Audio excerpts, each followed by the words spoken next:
नमस्कार दोस्तों, मैं हूं नवीन पाटीदार और आप देख रहे हैं वॉइस ऑफ एमपी। अफीम किसानों के मुद्दों को लेकर बात करें या फिर अफीम किसानों की समस्याओं की बात करें या फिर नई अफीम पॉलिसी की बात करें, तो लगातार हम आपको खबर दिखाते आ रहे हैं। लगातार हम किसानों की पीड़ा सरकार और सरकार के उन नेताओं तक पहुंचाने की कोशिश कर रहे हैं कि आखिर किसानों को राहत क्यों नहीं मिल रही है। भारतीय जनता पार्टी की सरकार है, किसान हितैषी सरकार है, लेकिन फिर भी किसान परेशान है। जबकि अफीम उत्पादक इलाका है नीमच, मंदसौर, रतलाम, जहाँ पर वैध खेती होती है, सरकार लाइसेंस देती है और किसान जो है अपनी खेती को करते हैं। ऐसे में बात करें तो जिस तरीके से किसानों को एक बड़ा आरोप है कि उनसे अवैध वसूली की जाती है विभाग के द्वारा, और दूसरी तरफ अगर बात करें तो विभाग हाईटेक टेक्नोलॉजी से जो है किसानों की समस्याओं को दूर करने की कोशिश कर रहा है, लेकिन कुछ कतिपय अधिकारी जो हैं अब भी बाज नहीं आ रहे। जबकि अगर बात करें तो सांसद सुधीर गुप्ता ने एक वीडियो जारी किया था और उन्होंने कहा था कि एक समिति बनाई गई थी अधिकारियों की किसानों के निरीक्षण को लेकर, सीपीएस में जिनको पट्टे मिले थे। उसके बाद उन किसानों से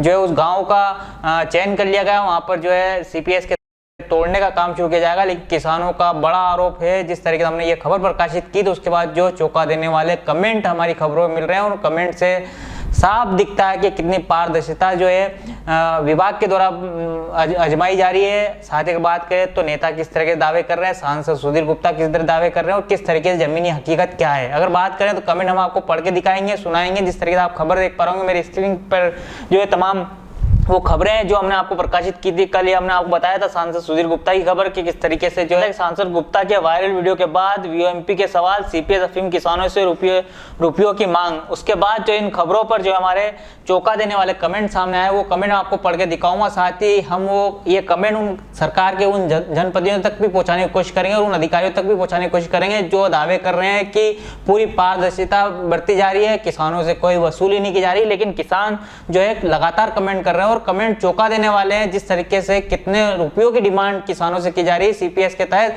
अगर बात करें तो जो जानकारी निकल के सामने आ रही है, जिस तरीके से अगर बात करें सूरज बना है, वे लिखते हैं कि अवैध वसूली तो अभी भी किसानों से हो रही है, किंतु किसान अफीम लाइसेंस रोक देने के डर से शिकायत नहीं करते हैं, मुखिया के माध्यम से पैसे वसूले जा रहे हैं। आप कितनी बड़ी बात निकल के सामने आ रही है कि इसमें मुखिया का अहम रोल है। मुखिया के थ्रू जो है अवैध वसूली की जा रही है, नारकोटिक्स विभाग के अफसरों के द्वारा अवैध वसूली की जा रही है। साथ ही अगर बात करें तो जिस तरीके से जो सूरज बनाया, उन्होंने ये भी कहा कि सब मिली भगत से होता है, दिखावा करते हैं नेता लोग, इनका हिस्सा जाता है, इस तरह की बात उन्होंने कही है। साथ ही अगर बात करें तो निशा करके एक आईडी है, जो उन्होंने भी जो अपना कमेंट किया है कि सब मिले हुए हैं। साथ ही अगर बात करें तो किशन सिंह है, वे लिखते हैं नारकोटिक्स विभाग को डोडे के ठेके देने चाहिए, इससे किसानों को भी फायदा होगा और जो डोडा पोस्ता का सेवन करते हैं उनको भी फायदा होगा और तस्करी भी बंद होने से जो है एक्सीडेंट कम होंगे, इस तरह की बात उन्होंने कही है। साथ ही अगर बात करें तो राजमल जो है नागरिया है, वे लिखते हैं कि नारकोटिक्स में बगैर पैसे के कोई काम नहीं होता है, सीपीएस लाइसेंस वालों से, सीपीएस के जितने भी लाइसेंस दिए गए हैं उनसे वसूली की जाती है, इस तरह की बात जो है राजमल ने कही है। साथ ही अगर बात करें तो ओम प्रकाश पाटीदार लिखते हैं कि रुपयों की डिमांड तो कर रहे हैं, इस तरह की बात उन्होंने कही है। साथ ही बात है किसान टीवी करके एक चैनल है, उन्होंने लिखा है श्रीमान सांसद साहब आपका हार्दिक आभार, श्रीमान आपके छोटे से आदेश से किसानों का भयंकर शोषण हुआ है। आदेश होने के बाद निरीक्षण के लिए टीम गठित की गई है, जिसमें विभाग के पदाधिकारी मौके पर पहुंचे, किसान भाइयों से प्रति पट्टा 2000 से 20,000 रुपए तक विभाग के द्वारा वसूल लिए गए हैं। कई जगहों के किसानों का शोषण का शिकार होना पड़ा है। मान्यवर किसानों को सिर्फ पट्टा निरीक्षण के नाम पर जो भी अधिकारी पहुंचे उनको सिर्फ फसल में चीरा निरीक्षण करना था, परंतु उनकी जो दुकानें चली है वो बहुत गंभीर है।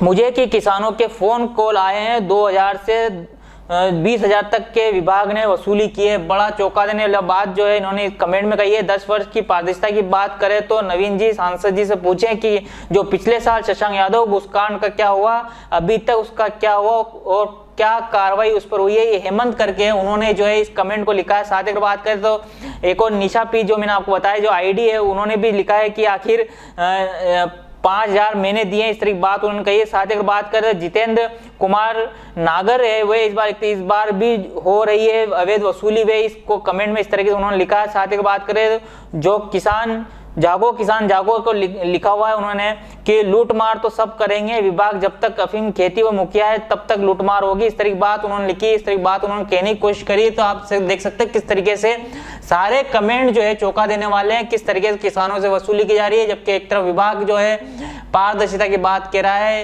विभाग कह रहा है कि हमारे अधिकारी जो है कोई वसूली नहीं कर रहे हैं। सांसद वीडियो जारी करके कह रहे हैं कि आपको वसूली करने कोई आता है तो मुझे संपर्क करें। किसान ये भी लिख रहे हैं कि किसको संपर्क करें, नंबर कौन से हैं, कहाँ नंबर है। ये भी एक बड़ी बात है कि आखिर विभाग ने नंबर क्यों नहीं जारी करें। सांसद को नंबर जारी करने थे टोल फ्री, लेकिन कोई नंबर जारी नहीं हुआ है। तो किसानों का ये भी मांग है कि आखिर किस पे हम शिकायत करें।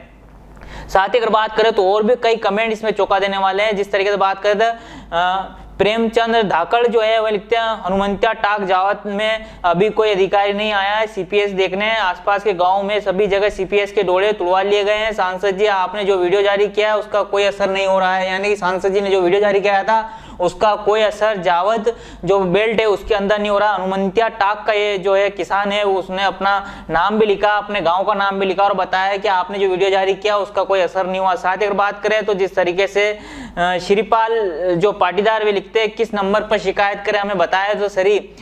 सुधीर गुप्ता भी रिश्वत लेते हैं, इस तरह की बात उन्होंने कही है। हम इसको जो है प्रामाणिक तौर पर नहीं कह सकते, लेकिन किसान का कमेंट था वो हम आपको बताने की कोशिश कर रहे हैं। साथ ही अगर बात करें तो पवन पाटीदार है वो लिखते हैं कि 7,000 लिए हमारे गांव में, उनके गांव में 7,000 लिए उन्होंने लिखा है इसमें। दिलीप प्रजापति है वे लिखते हैं सांसद महोदय जी भी मिले हुए हैं, ये वो उस तरह की बात उन्होंने कही है। साथ ही जिस तरीके से लगातार इसमें कमेंट जो है चौंका देने वाले हैं कि जिस तरीके से एक तरफ तस्करी रुकने का नाम नहीं ले रही थी, दूसरी तरफ अगर बात करें तो विभाग के द्वारा पैसे लिए जा रहे हैं कतिपय अधिकारियों के द्वारा, इस तरह की बात जो है किसान कह रहे हैं। ये हमारे कमेंट थे, हमने आपको बताया किस तरीके से हमारी खबरों पे कमेंट आ रहे हैं। हम स्थानीय जनप्रतिनिधियों और नेताओं से कहेंगे कि आप हमारी खबरों पे जाएं और वहां पर कमेंट पढ़ें। अगर आप जिस तरीके से कह रहे हैं कि सब कुछ ठीक चल रहा है, किसी किसान से कोई वसूली नहीं की जा रही है, तो आखिर ये किसान कहाँ से है जो हमारी खबरों पे कमेंट कर रहे हैं। ऐसे में विभाग को भी इसकी ओर ध्यान देना चाहिए और स्थानीय सांसद सुधीर गुप्ता को और तमाम जो इस अफीम पॉलिसी से जुड़े जनप्रतिनिधि है, अधिकारी है, उनको इस पर ध्यान देना चाहिए ताकि आखिर कतिपय अधिकारी कौन है जो किसानों के गाँव में जाकर निरीक्षण कर रहे हैं, सीपीएस पट्टे के तहत जो है अवैध वसूली कर रहे हैं। बिरबल, हमारे महल की ये क्या बुरी हालत हो रखी है। इंस्पेक्टर साहब, यही है वो दरिंदा जिसने हमें दीवार में जिंदा चुनवा दिया था। गिरफ्तार कर लीजिए इन्हें। अनार करे तुमको तो मैंने जिंदा दीवार में चुनवा दिया था, तुम बाहर कैसे आई? जहापना, मैंने तो आपसे पहले ही कहा था कि अनारकली को बाप जी एएससी ब्लॉक से अपनी दीवार में चुनवाते हैं, लेकिन आपने मेरी एक नहीं सुनी। अब भुगतो। बाप जी एएससी सीमेंट ब्लॉक्स, इसमें ना सीमेंट और रेत की जरूरत होती है, ना ही तराई करने की झंझट। लाल ईंटों के मुकाबले ये ज्यादा मजबूत, किफायती और फायदेमंद है, क्योंकि वाटर प्रूफ के साथ साथ ये साउंड प्रूफ भी है। काश मैंने अनारकली को बाजी ब्लॉक से बनी हुई दीवार में चुनवाया होता तो मुझे ये दिन नहीं देखना पड़ता। आप जहांपना जैसी मूर्खता न करें। अपने घर, भवन या मकान को बाप जी एएससी ब्लॉक से ही बनवाएं। बाप जी एएससी ब्लॉक्स, स्टील से मजबूती।